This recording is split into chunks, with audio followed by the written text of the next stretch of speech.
But what's your level of concern with this, Scott? Like, and how do you feel about Nathan MacKinnon presumably being hurt fighting?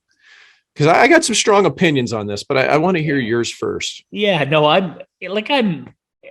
listen, if I never see another hockey fight, I'm okay with that. Like I get all of the excuses. It's funny. I think Matt Larkin's working on an oral history of the 97 Red Wings Avs brawl, which I actually happened to cover. I happened to be there. I've seen some titanic fights that, I watched Max Talbot fight in Philly. Oh, I'm not going to it's going to escape my brain now, but a fight that did seem to help turn the tide of an important playoff game. But listen, listen, those things almost never happen. To me, it's a fantasy that fighting has, an impact on a game or a series or whatever. So when I see that Nathan MacKinnon is once again unable to play because of injury, and this time possibly because of a fight with Matt Dumba, and I think of this team, and we don't know the extent of it, although Jared Bednar did not seem overly confident about Nathan MacKinnon's ability to return in a timely fashion.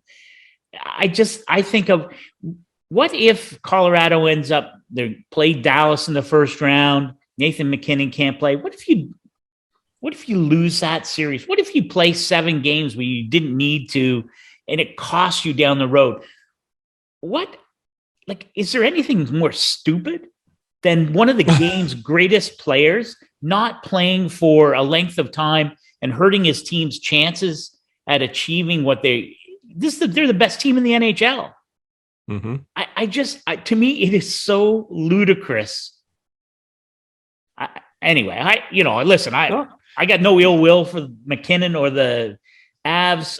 They're a great team. They continue to win. They have all year. You think, Gabriel Landeskog's been out for a while.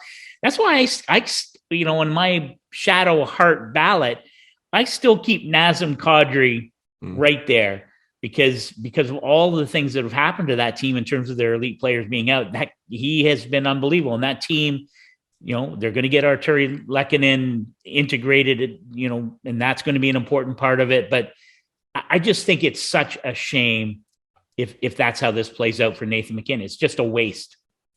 I'll look at that situation, Colorado, and think that they have won a lot of games this year without MacKinnon. Yeah. And now without Landeskog. They've been able to roll people regardless. Scott, I have the same feelings on fighting, that I think it's a sideshow in the NHL a lot, especially the staged fights that have largely gone away. But when two guys get angry enough at one another and they want to toss mitts, I'm fine with it. Now, this was your prototypical big hit, have to fight scenario. But I'll tell you what, I'd much rather Nathan MacKinnon play hard than play soft. Yeah. And with Gabriel Landeskog out of the lineup, your team's looking for leadership. I had no problem with it. And the unfortunate part is, everybody said immediately, what if he gets hurt? What if he gets, well, now he is. But I also watch and wince when I see top players blocking shots. Yeah. You can be hurt as easily blocking a shot as you can in a fight. And is it ideal? No. Is it a good look? Absolutely not. But man, I want Nathan MacKinnon with an edge. Yeah. I want him playing hard, because I think that's when he's engaged, when he takes it right to the line without crossing over. So it's one of those where you look back in retrospect and go, oh, I wish he hadn't done that. But in the moment, you're thinking this is the right thing, So, and it's tough to take that away from a player.